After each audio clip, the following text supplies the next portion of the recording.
میرے بندے تم نے عاجزی انکساری کی حد کر دی، اب مانگو جو مانگنا ہے، میں بھی اپنی رحمت کی حد کر دیتا ہوں۔ تو سجدہ کرنا ایک قربت کی دلیل ہے، اور جب آپ سجدے میں چلے جاتے ہیں تو گوئے کہ آپ اللہ سے حد درجہ قریب ہو گئے۔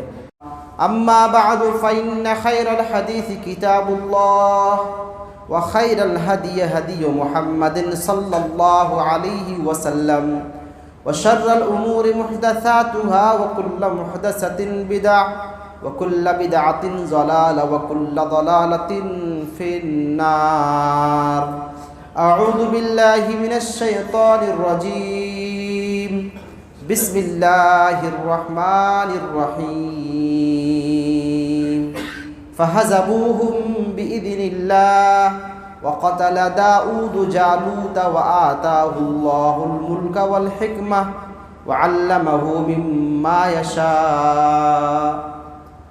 محترم بزرگوں، نوجوان ساتھیوں، چھوٹے پیارے بچوں، دعا کے عنوان پر آج تیسری قسط پیش خدمت ہے۔ آج کے اس خطبے میں دعا کے قبول ہونے کے اوقات آپ کے سامنے پیش کیے جائیں گے۔ تو آئیے، پہلا وقت ہے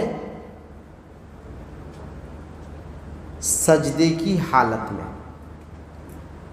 جب آپ سجدے میں ہوں تو اللہ تبارک و تعالیٰ سے آپ جتنا مانگنا ہے مانگیے، اللہ تبارک و تعالیٰ آپ کی تمنائیں پوری کر دے گا۔ سجدے کی حالت میں دعا مانگنے سے دعائیں قبول ہوتی ہے۔ دلیل عن ابی ہریرہ رضی اللہ تعالی عنہ قال قال رسول اللہ صلی اللہ علیہ وسلم اقرب ما یکون العبد من ربہ وهو ساجد فاکثر الدعاء، رواه مسلم فی کتاب الصلاۃ۔ حدیث مسلم شریف کی ہے۔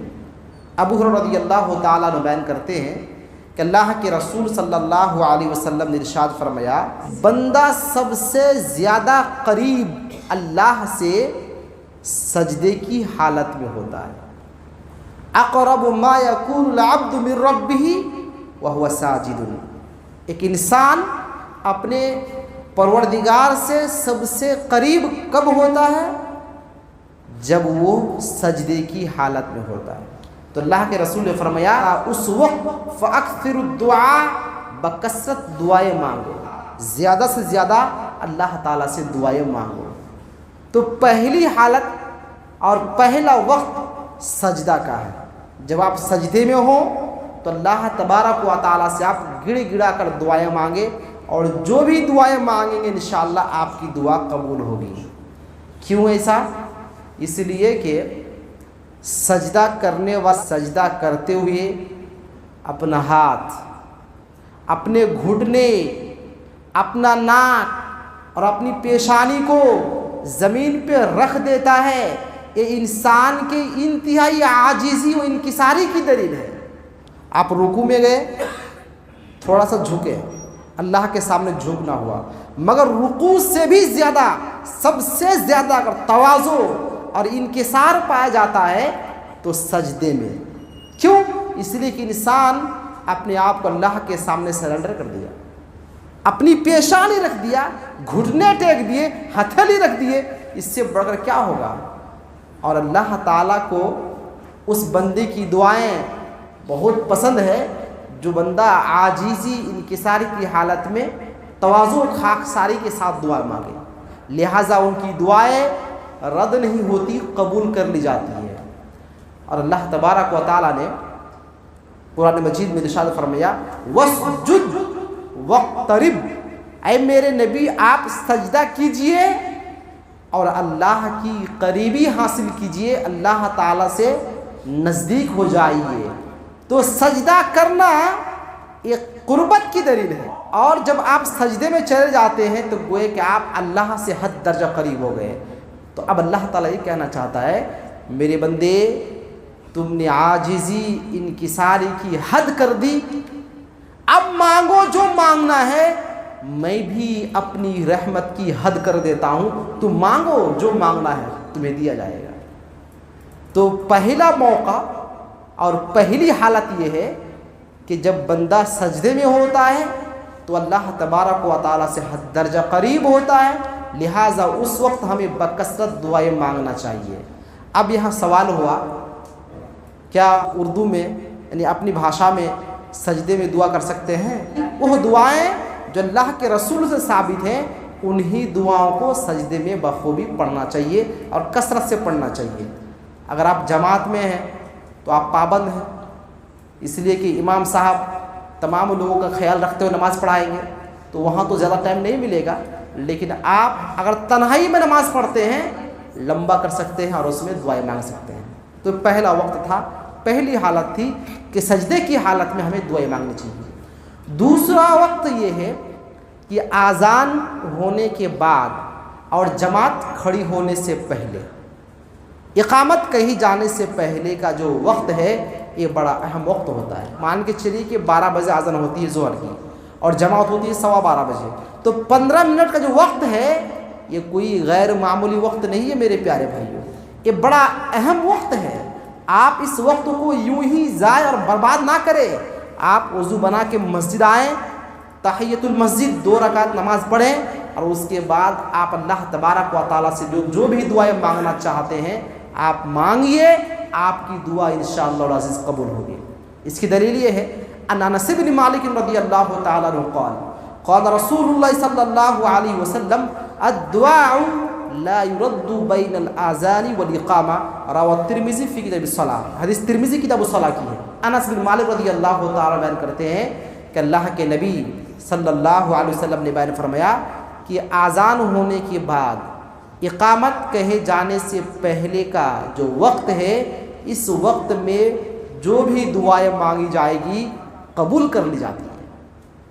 اور ہم لوگ اذان ہونے کے بعد جماعت کھڑے ہونے کا انتظار کرتے ہیں، اور جب جماعت کھڑے ہونے کا ٹائم ہو چکا ہوتا ہے تو پھر وضو بناتے ہیں، اور وضو بنا کر آتے آتے رکوع میں شامل ہوتے ہیں، کبھی سجدے میں شامل ہوتے ہیں، اور کبھی کبھار 1 رکعت 2 رکعت ہماری چھوٹ جاتی ہے۔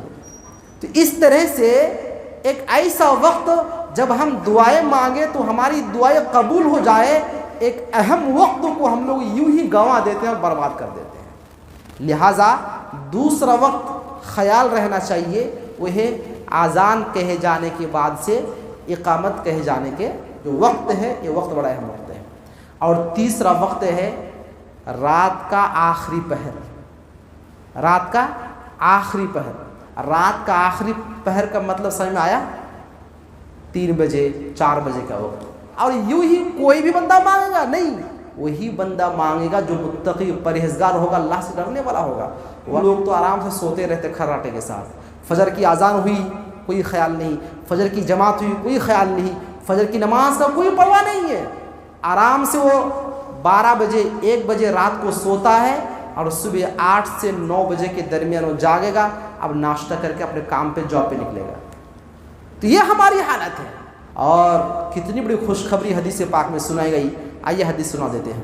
عن ابی ہریرہ رضی اللہ تعالی عنہ قال قال رسول اللہ صلی اللہ علیہ وسلم ينزل ربنا تبارک وتعالى كل ليلة الى السماء الدنيا حين يبقى ثلث الليل الآخر فيقول من يدعوني فاستجیب له من يسألني فأعطيه ومن يستغفرني فأغفر له، رواه مسلم فی کتاب الصلاۃ المسافرین، حدیث صحیح مسلم کی ہے۔ اللہ کے نبی صلی اللہ علیہ وسلم ارشاد فرماتے ہیں کہ رات کا جب تیسرا پہر بج جاتا ہے تو اللہ تبارک و تعالی یہ دنیاوی آسمان پر نازل ہوتا ہے، دنیاوی آسمان پر اللہ تعالی آ جاتا ہے، ورنہ عام حالت میں اللہ تبارک و تعالی 7 آسمان کے اوپر عرش کے اوپر مستوی ہوتا ہے، لیکن رات کے آخری حصے میں اللہ تبارک و تعالی اس دنیاوی آسمان پر نزول فرماتا ہے،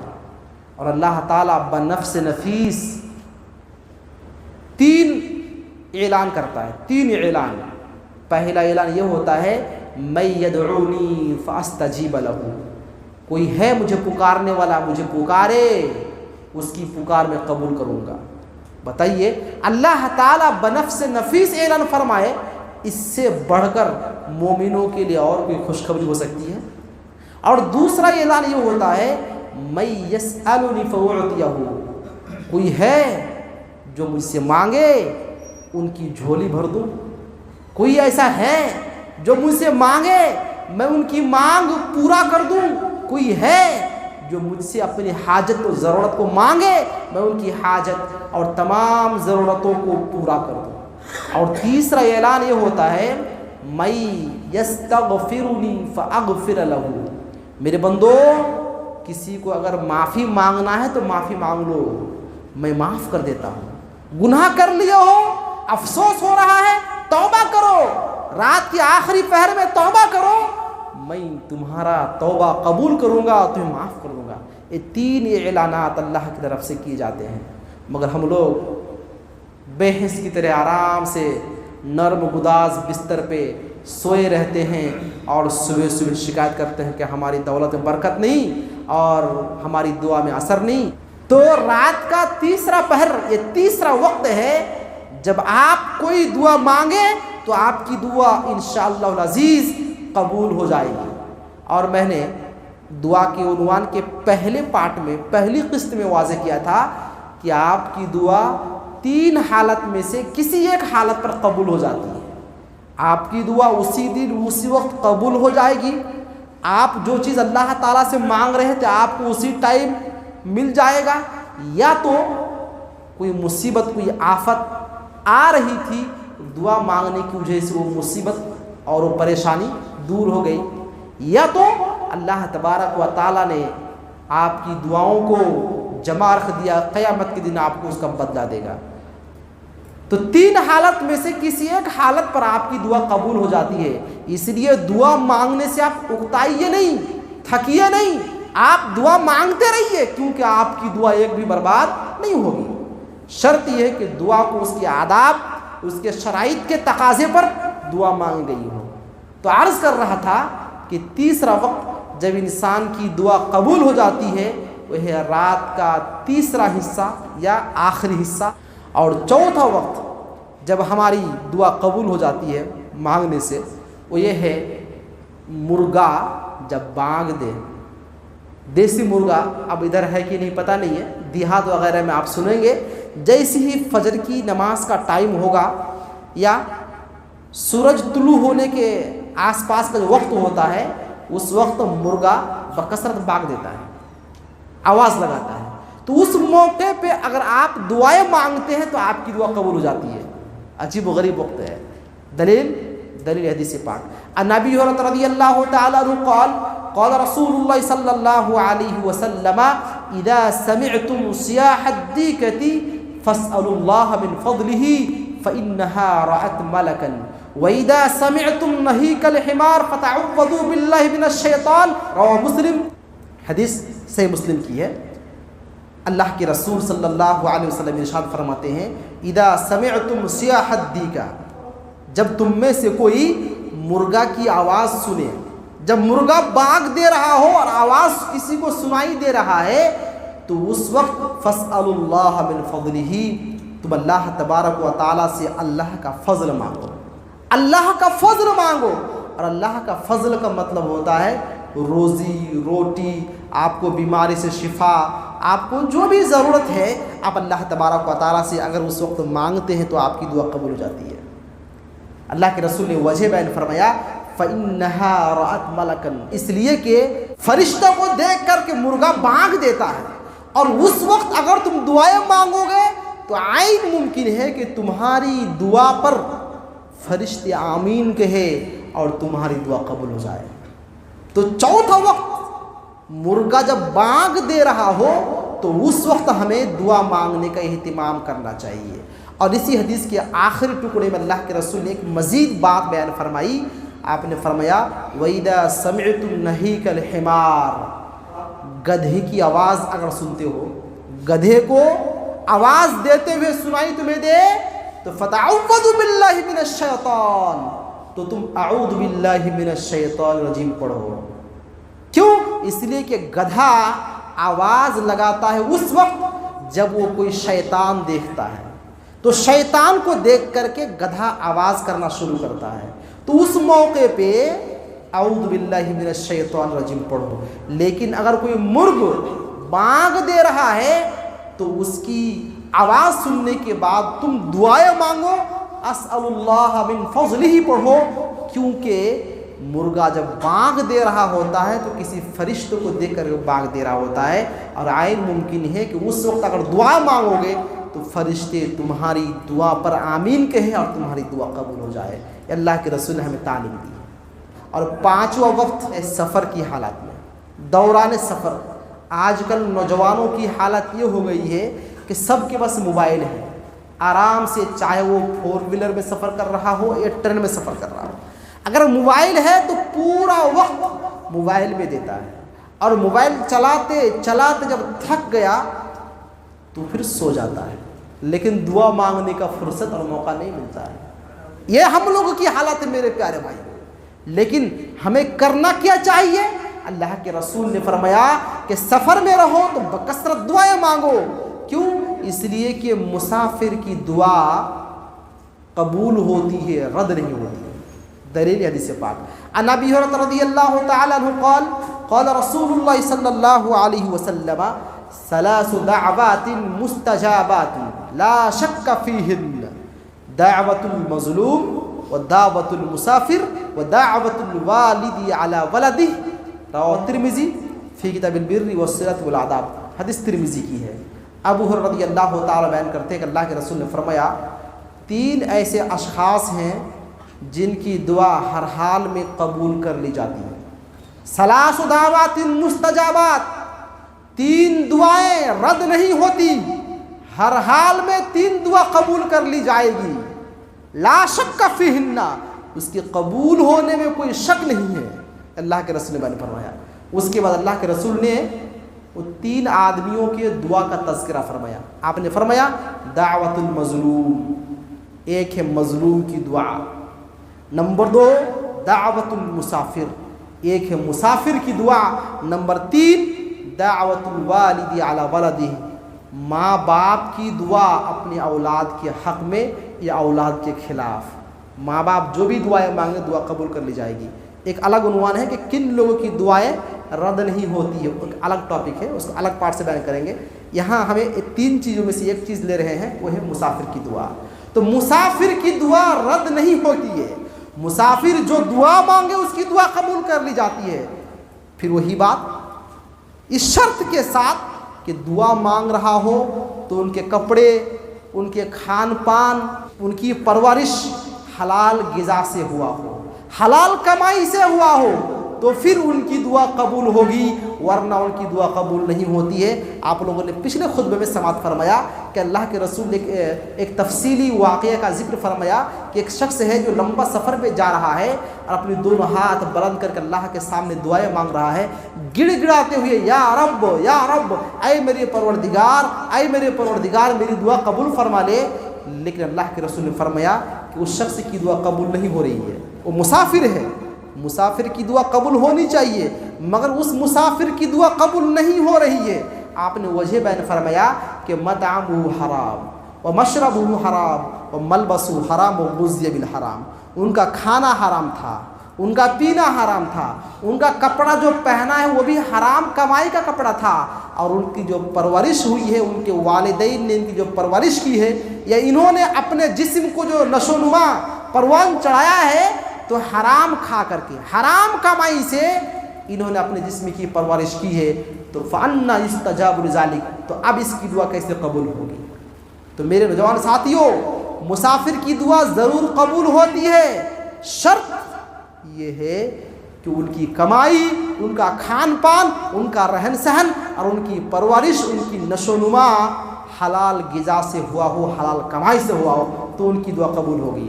ورنہ آپ کتنی ہی بہترین وقت میں دعا مانگے آپ کی دعا قبول نہیں ہوگی، چاہے خانہ کعبہ کے اندر بیٹھے بیٹھے دعا کرے دعا قبول نہیں ہوگی، اور حلال کمائی کا ان کے جسم میں کپڑے نہیں ہیں، حلال کھاتا پیتا نہیں ہے، تو ان کی دعا قبول نہیں ہوگی۔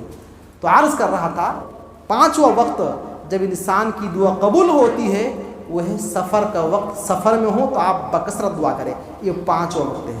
6واں وقت ہے کسی دشمن سے لڑائی کے وقت، جنگ کے وقت، جہاد کے وقت، جب آپ میدان جہاد میں ہو، اس موقع پہ اگر آپ دعا مانگتے ہیں تو آپ کی دعا قبول ہو جائے گی۔ اس کی مثال واضح ہے، اللہ کے رسول صلی اللہ علیہ وسلم اپنے صحابہ کرام کے ساتھ جنگ بدر کے لیے گئے ہوئے ہیں، میدان بالکل تیار ہے، صحابہ کرام کو اللہ کے رسول نے لائن پہ کھڑے کر دیے۔ اس کے بعد اللہ کے رسول اپنی جھوپڑی میں جاتے ہیں اور آپ دعا مانگ لگتے ہیں، آپ دعا مانگ لگتے ہیں، اور اس قدر آپ رو رو کے گڑ گڑاتے ہوئے آہ بکا کے ساتھ دعا مانگتے ہیں کہ صدیق اکبر یہ کہنے لگے اللہ کے رسول آپ کی دعا قبول کر لی گئی، آپ اس قدر کیوں رو رہے ہیں، بس کیجئے آپ کی دعا قبول ہو گئی۔ تو اللہ کے رسول نے دعا مانگی، کیا دعا مانگی؟ یا اللہ آج اگر 313 مسلمان یا 314 مسلمان شہید ہو گئے تو قیامت تک اس روئے زمین پر تیری عبادت نہیں ہوگی۔ آپ نے فرمایا تھا کیوں؟ ایسے کیوں کہا کہ عبادت نہیں ہوگی قیامت تک اگر یہ لوگ شہید ہو گئے تو؟ اس لیے کہ ہمارے نبی بھی آخری نبی ہیں اور یہ امت بھی آخری امت ہے۔ جس طرح سے محمد صلی اللہ علیہ وسلم کے بعد کوئی دوسرا نبی کبھی نہیں آئے گا، اسی طرح سے اس امت کے بعد اب کوئی امت نہیں آنا ہے۔ اس لیے اللہ کے رسول نے فرمایا اے میرے پروردگار آج اگر یہ 314-15 جو بھی مسلمان یہاں پر آئے ہوئے ہیں اگر یہ لوگ شہید ہو گئے تو قیامت تک تیری عبادت اس روئے زمین پر نہیں ہوگی۔ اے اللہ تو رحم اور کرم فرما، مسلمانوں کو جیت دے۔ اور جیسی آپ نے دعا مانگی اللہ تبارک و تعالیٰ نے تھوڑے ہی وقت پر مسلمانوں کو کامیابی اور کامرانی اور اتنی شاندار جیت دیا کہ دیکھنے والے دیکھتے رہ گئے کہ 1000 سے زائد لوگوں کے سامنے جو ہتھیار لیس ہے ان لوگوں کے مقابلے میں 314 کے آس پاس کے مسلمان جیت گئے۔ یہ کتنی بڑی جیت تھی، یہ دعا کا اثر ہے میرے پیارے بھائیوں۔ اسی طرح سے داؤد علیہ السلام اپنے ساتھیوں کے ساتھ جالوت اور جالوت کو ماننے والے لوگوں سے لڑنے کے لیے گئے۔ کون؟ داؤد علیہ السلام اور داؤد علیہ السلام کے ساتھی۔ یہ تمام لوگ جب صف بند ہو گئے، صف میں کھڑے ہو گئے، اب لڑنا ہے، تو ان لوگوں نے دعا مانگی ربنا افرغ علینا صبرا وثبت اقدامنا وانصرنا علی القوم الکافرین۔ اے میرے پروردگار آج ہم پر صبر انڈیل دے، ہم پر صبر کی بارش نازل فرما، ہم صبر کر سکے۔ جیسی لوگوں نے دعا مانگی اللہ نے دعا قبول فرمائی۔ چند منٹ کے بعد فہزموہم باذن اللہ، اللہ کے حکم سے داؤد علیہ السلام نے اور داؤد علیہ السلام کے ماننے والوں نے سامنے جالوت اور جالوت کے لاہو لشکر کو جو بڑی تعداد میں تھے تھوڑے ہی وقت میں ان کو شکست دے دیے اور مسلمانوں کی جیت ہوئی۔ تو یہ تھے 6 اوقات جب ہم دعا مانگیں تو ہماری دعا قبول ہو جائے گی۔ یہ تو 6 اوقات آپ نے سنا، اب ایک جگہ بھی سن لیجئے کہ کون سی جگہ ہے جہاں ہم اگر دعا مانگتے تو ہماری دعا قبول ہوتی ہے۔ وہ ہے خانہ کعبہ کے آس پاس۔ خانہ کعبہ کا جب آپ طواف کر رہے ہوں، طواف کرنے کا موقع ملے، آپ عمرہ میں گئے تو اس وقت اگر آپ دعا مانگیں گے تو آپ کی دعا قبول ہوتی ہے۔ دلیل حضرت عمر رضی اللہ تعالی عنہ کا یہ عمل ہے۔ عمر بن خطاب رضی اللہ تعالی عنہ جب طواف کرتے تو کہتے، کیا کہتے؟ اللہم ان کنت کتبتنی فی اہل السعادہ فاثبتنی فیہا۔ اے میرے پروردگار اگر تو نے مجھے نیک بختوں میں لکھ رکھا ہے، اگر میں نیک ہوں تو یا اللہ تو مجھے نیکی پر جمائے رکھ، صالحین متقین اور پرہیزگار لوگوں کے ساتھ ہمیں قیامت میں اٹھانا۔ اور اے میرے پروردگار وَإِن كُنْتَ كَتَبْتَ عَلَيَّ ذَنْبًا أَوْ شِقْوَةً، اگر میرے نصیب میں میری قسمت میں گناہ کرنا لکھا ہے، اگر میرے نصیب میں یہ لکھا ہے کہ میں بعد میں خراب ہو جاؤں گا تو اے میرے پروردگار فَأَثْبِتْنِي فِي أَهْلِ السَّعَادَةِ، مجھے نیکوکار میں شمار کر لے، مجھے نیکوکار میں لکھ دے، میرے نصیب بدل دے اور میرے گناہوں کو مٹا دے۔ فَإِنَّكَ تَمْحُو مَا تَشَاءُ وَتُثْبِتُ وَعِندَكَ أُمُّ الْكِتَابِ، اس لیے کہ لوح محفوظ تیرے پاس ہے، تو جسے چاہے مٹا دے اور جسے چاہے لکھ دے۔ اے میرے پروردگار میرا شمار نیکوکار میں فرما۔ یہ حضرت عمر بن خطاب رضی اللہ تعالیٰ عنہ طواف کرتے ہوئے دعا کرتے تھے۔ تو لہٰذا 6 اوقات آپ کے سامنے بیان کیے گئے۔ نمبر 1 آذان اور اقامت کے درمیانہ وقت، اس وقت آپ جو دعا مانگیں گے آپ کی دعا قبول ہوگی۔ نمبر 2، سجدے کی حالت میں، جب بندہ سجدے میں ہوتا ہے تو حد درجہ تواضع خاکسار ہوتا ہے، اللہ کے سامنے گھٹنے ٹیک دیا، اس سے بڑھ کر اور تواضع کچھ نہیں ہو سکتا۔ تیسرا وقت ہے رات کا آخری پہر یا آخری حصہ، اس وقت آپ دعا مانگیں گے تو آپ کی دعا قبول ہوگی۔ یہاں پر ایک بات اضافہ کر دیتا ہوں، اللہ کے رسول نے صحیح حدیث میں بیان فرمایا کہ اگر کوئی بندہ باوضو ہو کر کے رات میں سوتا ہے اور رات میں کبھی بھی ان کی آنکھ کھلتی ہے، مطلب بیدار ہوتا ہے، تو اس وقت جو بھی دعا مانگے گا وہ دعا قبول ہو جاتی ہے۔ تو یہ بھی ایک وقت اضافہ کر لیجئے، رات میں جب بھی آنکھ کھلے، اگر آپ باوضو ہو کر کے سونے کے آداب کا لحاظ کرتے ہوئے آپ سوئے ہوئے ہیں، جب بھی آنکھ کھلے آپ جو بھی دعا مانگیں وہ دعا قبول ہوگی۔ شرط ہے کہ وہ دعا صحیح دعا ہو، غلط دعا نہ ہو، صحیح دعا ہو، گناہ کرنے کی دعا نہ ہو۔ ابھی میں چوری کرنے جا رہا ہوں، اللہ مجھے صحیح سلامت واپس لے کے آیا، تو اس طرح کی دعا قبول نہیں ہوتی ہے اور مانگنا بھی منع ہے۔ تیسرا وقت ہوا رات کا آخری پہر، اور چوتھا وقت یہ ہے جب مرغا بانگ دے رہا ہو، مرغ کی آواز سنے تو اس وقت آپ کو پڑھنا چاہیے اللہم انی اسألک من فضلک، یا اللہ میں تیرا فضل مانگتا ہوں، تو مجھے اپنے فضل اور کرم سے نواز دے۔ اور پانچواں وقت ہے سفر کی حالت میں، جب آپ سفر میں ہو تو اللہ تبارک و تعالیٰ سے دعا مانگے۔ اور چھٹا وقت ہے دشمن سے لڑائی کے وقت۔ اور ساتواں وقت ایک اضافہ کر لیجئے، وہ ہے جمعہ کا دن۔ جمعہ کے دن، جمعہ کے دن کب؟ امام کے منبر پر بیٹھنے سے لے کر نماز ختم ہونے کے وقت تک۔ اور بعض علماء کرام نے اس کی توضیح کرتے ہوئے یہ کہا ہے کہ عصر کے بعد سے لے کر مغرب تک کا جو وقت ہوتا ہے یہ بڑا اہم وقت ہے۔ صحیح مسلم کی حدیث اللہ کے رسول فرماتے ہیں کہ فیہ وقت، جمعہ کے دن میں ایک ایسا وقت بھی ہے کہ لا یوافقها عبد مسلم وهو یصلی، کہ کوئی بھی مسلم بندہ اللہ سے اگر دعا مانگ رہا ہوتا ہے تو الا اعطاہ اللہ ایاہ، اللہ تعالیٰ اسے ان کی مطلوبہ چیز دے دیتا ہے، اس کی دعا قبول ہو جاتی ہے۔ جمعہ کے دن یہ ساتواں وقت ہوا۔ جمعہ کے دن کب؟ خطیب کے منبر پر بیٹھنے سے لے کر نماز ختم ہونے تک کا وقت ہے، یا تو پھر عصر کے بعد سے لے کر کے مغرب تک کا وقت ہے۔ ان اوقات میں اگر آپ دعا مانگتے تو آپ کی دعا قبول ہوگی۔ تو دعا کے تیسرے حصے میں، تیسرے پارٹ میں آپ کے سامنے بیان کیا گیا کہ وہ اوقات کیا کیا ہے جب ہم دعا مانگیں تو ہماری دعا قبول ہو جائے۔ اور ایک جگہ کا ذکر کیا گیا، وہ ہے خانہ کعبہ کا طواف کرتے ہوئے۔ اگر آپ خانہ کعبہ کا طواف کرتے ہوئے دعا مانگتے ہیں تو بھی آپ کی دعا قبول ہو جائے گی انشاءاللہ العزیز۔ اللہ تعالیٰ سے ہم دعا کرتے ہیں اللہ تعالیٰ ہم سب کو نیک عمل اور نیک سمجھ کی توفیق دے، صحیح موقع پر صحیح انداز میں صحیح ڈھنگ سے دعا مانگنے کی توفیق دے۔ آمین ثم آمین۔ وصلی اللہ علیہ محمد وسلم۔